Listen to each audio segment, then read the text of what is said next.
We're going to stay transparent, as fully transparent on this work as we can. Breaking news, the Pentagon just announced plans to permanently close the embattled Red Hill underground fuel storage facility amid the ongoing contaminated water crisis. The Secretary's decision is not considered by the department to be some sort of quick fix. We have work to do. We know that, across the enterprise, with elected officials from Hawaii and local organizations, and of course with our military families. Many of whom have suffered as a result of that leak and that contamination. Pentagon officials said in a briefing that just wrapped up a short time ago that after preparing the site, it is expected to take about 12 months to empty fuel from the tanks and to close the facility. However, the Pentagon also said that an assessment is expected to be completed by the end of April, and it will offer more clarity about how long it will take to empty the tanks. All the environmental mitigation impacts after that, we're going to have to work our way through that. And I couldn't possibly give you an estimate on what that's going to cost. Aloha and thank you for watching. This is now major developments in the Navy's tainted water crisis. Our Mahealani Richardson is standing by live with Ernie Lau. He's the chief engineer of the Board of Water Supply and has really been one of the major champions leading the charge to shut down those tanks. Mahea, this must be a really emotional moment for Ernie. I'm sure it is. In fact, he's right here, and we're going to talk to him live. But that announcement that the Pentagon decided to defuel and permanently shut down the Red Hill fuel tanks really sent shockwaves from Hawaii all the way to Washington, D.C. Let's bring in Ernie Lau. He's the chief engineer and manager of the Board of Water Supply. Ernie, thank you so much for joining us in person. We really appreciate you being here. First of all, what was your reaction when you heard the news that the Pentagon has now ordered the defueling and permanent shutdown of the Red Hill tanks? Mahealani is one of the best gifts on a Monday morning that I could get. I'm very happy that Secretary of Defense Lloyd Austin made that decision. And I really want, it's really a testament to the community efforts of folks in the community, from the grassroots and different organizations, from our elected officials at all levels, coming together on the one position to protect our precious vi. So I just applaud our community for their efforts. This has been a team effort, not just by the Board of Water Supply. Ernie, I remember one of the moments during a public hearing when you said, "Navy, please wake up," and literally begging the Navy to shut down those tanks. And in today's news conference by the Pentagon, they didn't say exactly why they're doing this, but they did have three main points: was the defense of our country, the health of our families, and the environment. In your mind, what do you think changed? Because the Navy was fighting this. I really don't know what changed the minds of the leadership in Washington, because these decisions actually go back to Washington itself, head of the Department of Defense, the President, and I think our prayers have been answered. Keakua heard it, and somehow the hearts and minds of those leaders was affected, and I just attribute it to Keakua. Ernie, you've been fighting this for years. In fact, many people of your supporters have said you were ignored for years, and saying that there could be a catastrophic leak. When you heard those words, what did this mean to you emotionally? When I first heard about that leak, it was like, oh my, what we feared the most has happened. And now, with this news, it gives me hope.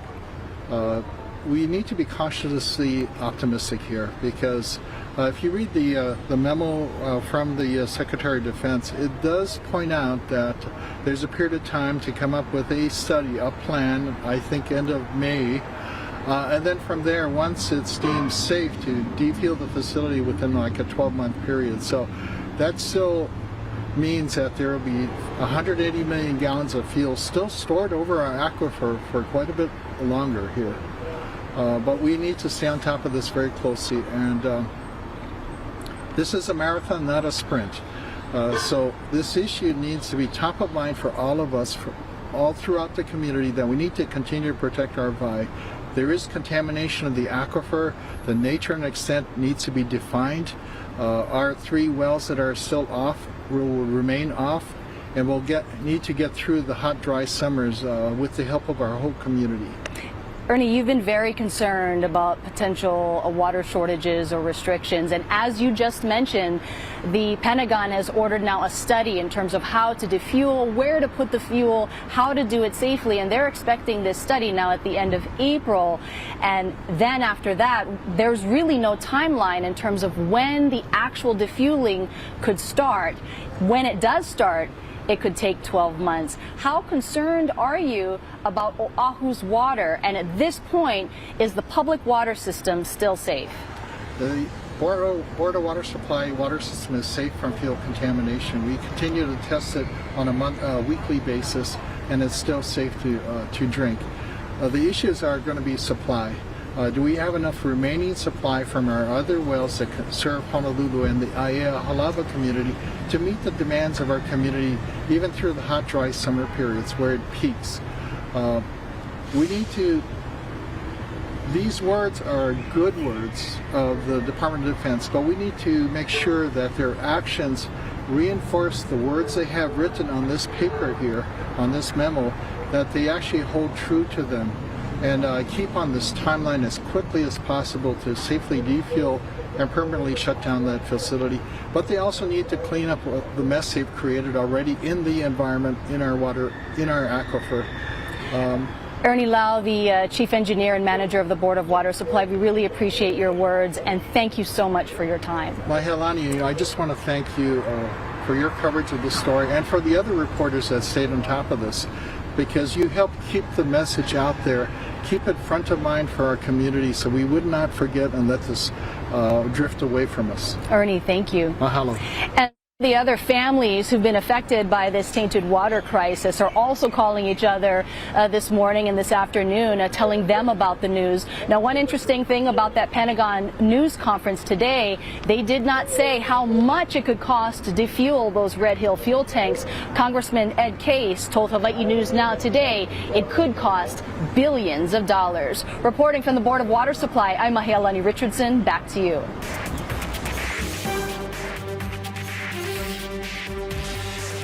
Now, for more on the Pentagon's announcement, we're joined now by Hawaii Congressman Ed Case. Now, Congressman, let's just start with your reaction to the decision. Well, it's exactly the right decision by the Secretary of Defense. I was personally called by the Secretary of the Navy shortly before the announcement. Basically, the Secretary of the Navy communicated that they felt that it was the correct decision, that they had walked through the national security side of this and felt that they could provide alternatively for legitimate national security needs in the Indo-Pacific, and they understood that the time to close Red Hill was now. And so after that, it was just a matter of walking through the logistics of what we need to do to actually pull this off. That this was not just about the incredible safety and preserving our safe drinking water, but this was about fundamental confidence in our military throughout Hawaii. And so the stakes were huge enough with Red Hill proper, but they were even bigger in the big picture. And I think they took a good, solid, hard, cold, objective look at it and came to the same conclusion. And that was that Red Hill did need to be closed, that it could be closed without compromising our national security, and that it was time to switch from whether to do it to how to do it. Right, and this is definitely a big win for the state, but there are big challenges ahead of us, right? What's next in terms of next steps? Well, next is exactly what we're doing right now, because there's still thousands of families that are not in their homes. There are still questions about whether that drinking water is safe. Public confidence in the drinking water needs to be restored. We need to work to assure that there isn't continuing contamination of the aquifer. There are a host of things that we're involved in right now. But in the big picture, what we have to do is we have to complete an independent study of how to defuel it. Number one. Number two, we have to defuel it. Number three, we have to make it safe to close, and then we have to close it. So, you know, the steps are in front of us. We're all agreed on those steps. That's the great news here. But the effort is going to have to continue at all levels. And at my level in Congress, it's going to be very, very direct and continued vigilance and oversight.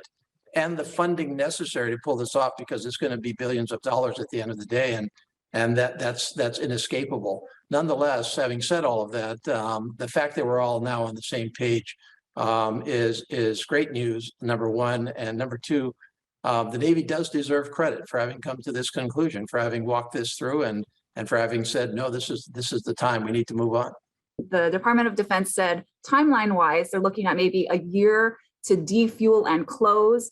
In terms of timeline, is that okay with you? I'm sure that all of us would want it to be sooner, and if it can be sooner, it should be sooner. However, the key here is not to make things worse by rushing the defueling. We don't know yet what happened to cause this contamination. We don't know whether it is safe to move the fuel that's in there through the pipelines to defuel it. And we've got to complete those steps so that we don't make things worse than they are today. And we're getting a lot of new reactions still coming into our newsroom about this developing story. Here's a statement from Governor Ige. He says, quote, "This is great news for the people of Hawaii. Our national defense begins with the health and safety of our people, and there are better solutions for strategic fueling today than there were when the Red Hills storage facility was built." Let's move on now to Senator Mazie Hirono, who sent us this statement saying, quote, "I strongly support the Department of Defense's decision to close the Red Hill facility, which I have been urging them to do for weeks. I have said from day one that ensuring the health and safety of the residents of Oahu is my top priority, and I share the community's big sigh of relief with this news." Now here's what Representative Kai Kahele had to say in his statement. He says, quote, "Today is a historic day in Hawaii. It's a day of both relief and celebration. It is proof that when we come together as a community, change is possible." You're going to want to stay with Hawaii News Now for continuing coverage on this still developing story. We're going to have much more posted to your H&N digital platforms right now, so check it out. Also coming up, we'll have the very latest at First at 4 on KHNL. Now to the pandemic. The state health department is reporting 92 COVID infections today. The breakdown of cases includes 53 on Oahu and 17 on the Big Island. Kauai and Maui are reporting single digits. After nearly 6 months, Oahu's Safe Access program has come to an end. Here's Sammy Salina for more on what that means. Businesses we talked to this morning said that they were relieved this change finally happened and that they already started seeing a shift. Staff at Eggs and Things are relieved that they have less to worry about. At locations where there are lots of tourists, they see the biggest change. There are already less confrontations when people don't know about the rules. I think the staff has found it a lot smoother and things go a little bit faster. And I think the customer is a lot happier that it's just, how it used to be, just go in, eat, and leave. They believe this will be a game changer when they expect crowds for spring break. But this doesn't solve all of the problems restaurants have. I think the biggest hurdle is how to get the confidence back. We still have the staffing shortages. We're still seeing a lot of that. People aren't coming back, to work the same way, and maybe some of them have left to go to other types of industries. We also see a lot of the supply chain. So many things that the restaurants still have to focus on and really worry about. The Hawaii Restaurant Association says it's a good idea to keep that vaccine information handy because not every business will do away with the requirements. Sammy Solina for This Is Now. Governor Ige's proposed $100 gift to taxpayers is unlikely to happen this year. During his State of the State speech, the governor announced the one-time tax rebates for qualified residents and their dependents. But 2 bills to allow those rebates to be issued have been stalled at the state ledge. One bill has been deferred in the state Senate, meaning further action is really unlikely. No hearings have been scheduled for the other bill in the state house. The U.S. is considering more sanctions against Russia for its continued invasion of Ukraine. Russia's offensive has not gone as well as planned, leading to higher casualties on both sides. Skylar Henry has more. In the 12 days since Russia invaded Ukraine, oil prices have skyrocketed to their highest levels in more than a decade. Now the Biden administration is considering a ban on Russian energy imports, while also hoping to lessen the pain for Americans at the pump. No decision has been made at this point. What the president is most focused on is ensuring we are continuing to take steps to deliver punishing economic consequences on Putin. President Biden discussed Ukraine in a video conference with the leaders of France, Germany, and the United Kingdom, as some European allies also look for ways to cut consumption of Russian oil. You can't simply close down use of oil and gas overnight, even from Russia. Ukrainian negotiators say a third round of talks with the Russians have yielded some progress on civilian evacuations. So far, failed ceasefire attempts have upset efforts to create safe corridors. The United Nations says more than 1.7 million people have fled Ukraine since the invasion began.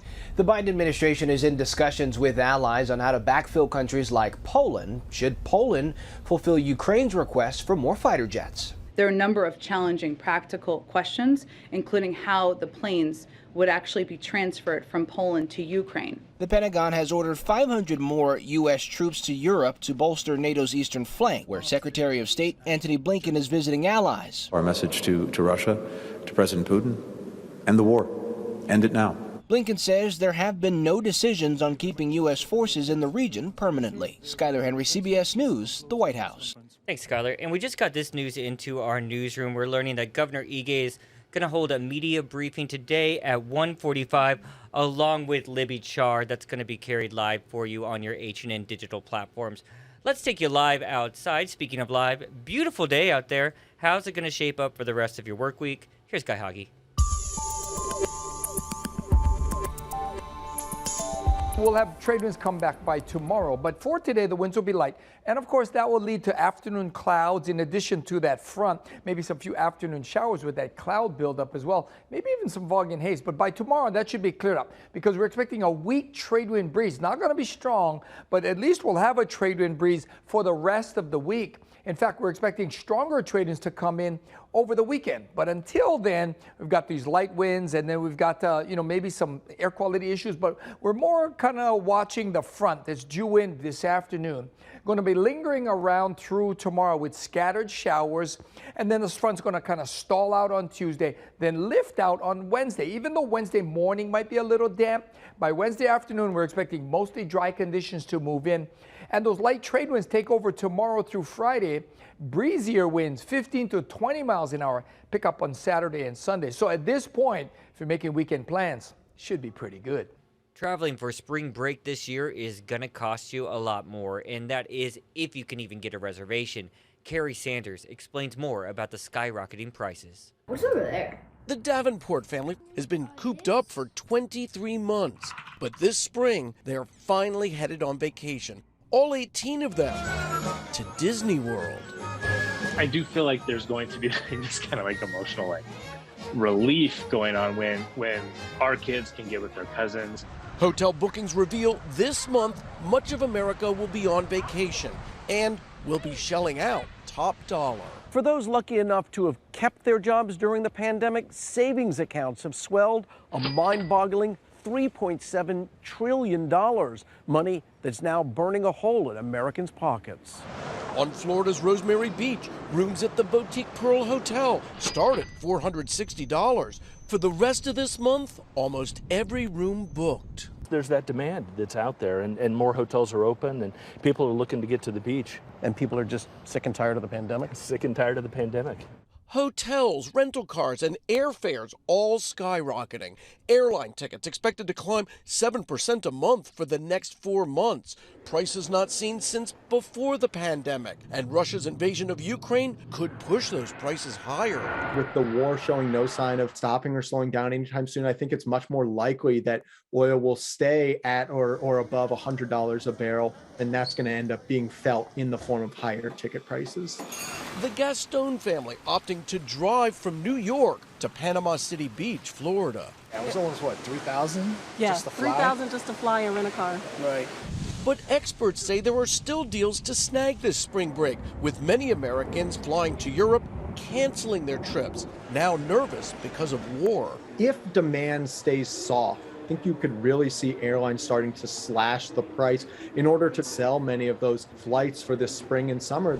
But no matter where you go, the time to act is now. If you wait, are you going to get a better deal? No, not necessarily. It is always book early. Book early. And this spring break, expect crowds. Kerry Sanders, NBC News, Rosemary Beach, Florida. And it's certainly getting busy here in Waikiki. I was out yesterday. I need a proper vacation, John. Yeah. Get me out of here. It happens soon. All right, here's something exciting. iPhone's going to be in the news tomorrow. Yep, they are about to do their first big product launch of the year. It will be a virtual event yet again this year. It's going to happen 8 a.m. our time. The company expected to unveil a new series of MacBooks and iMacs along with a 5G version of its iPhone SE smartphone and an updated iPad Air. The performance or the launch party's tagline says peak performance is the quote they're giving. So a lot of people speculating that has something to do with their microchip they use. Interesting. Yeah, what'd you find? A rare Toyota sold for $2.5 million at a car auction. It ain't a Tacoma, guys. Check this out. This 1967 Toyota Shelby 2000 GT is now the most valuable Japanese car ever sold at auction. So a large part of its value comes from the fact that it was turned into a competitive race car by the legendary American automotive designer and race car driver, Carroll Shelby. Now, there are only 351 of these models ever built between 1967 and 1971, and one was even featured in the James Bond movie You Only Live Twice. This one is the rarest of the rare, though, because it's the first truly world-class Japanese sports car. Awesome. Yeah. Looks really sharp there, too. I would love to have that car. And back here at home, a UFO is no longer unidentified. So viewers from Kaneohe, Kailua, and Wahiawa told us they saw this mysterious white object in the sky yesterday, and it looks very similar to the orb that we saw on Kauai recently. Well, we tracked it down, and just like that Kauai object, officials say it's a high-altitude research balloon, this one for a communications company. We have a much closer shot on our website, I promise. I can sort of see it there. That little speck. Yeah. Little speck there. That's it. All right, some good news, right? Yeah, so for the first time since 2015, the Rainbow Wahine are regular season champs. Woohoo. Now, they will have the top seed and the first round bye going into the Big West tournament. Their first game is Wednesday, but this weekend, Hawaii snuck past UC Santa Barbara 58-52 at the Stan Sheriff Center. And it was also senior night. Amy Atwill, only senior on the team. All right, I think we have time for one more story, and I was sort of excited about this. I love these like fake holidays. National Cereal Day! Oh, yum! Yeah, since the end of the 19th century, cereal has been the perfect meal to start the day for millions. Yeah, I've always heard the story about how the Kellogg's brothers started it as sort of a nutrition supplement for Americans. It really did add a lot of nutrition to people's breakfast. Oh, absolutely. Before that, there wasn't a lot of breakfast options out there. My favorite, Cinnamon Toast Crunch, of course. I don't even mind that it cuts the roof of my mouth. It's so good. It's so good. Cereal is my weakness. Like, I could eat an entire box in a sitting. Oh, easily. Yeah. Easily. So good. Yeah.